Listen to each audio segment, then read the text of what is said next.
So, ayan guys. So, tara, tingnan na natin kung ano itself. Itong in-order ko. So, sobrang mura lang naman to dahil nakakuha ko ng voucher at saka free shipping. So, ayan guys. Wow! Uy, ang ganda. Ganda guys, oh. Ganda, oh.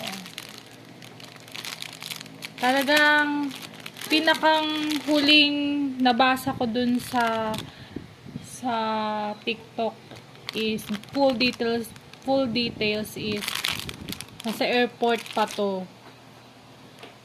So, ayan. Talaga ang ganda. Oh, oh. May ganito pa siya, oh. See? Ayan natin. Testing na natin, guys.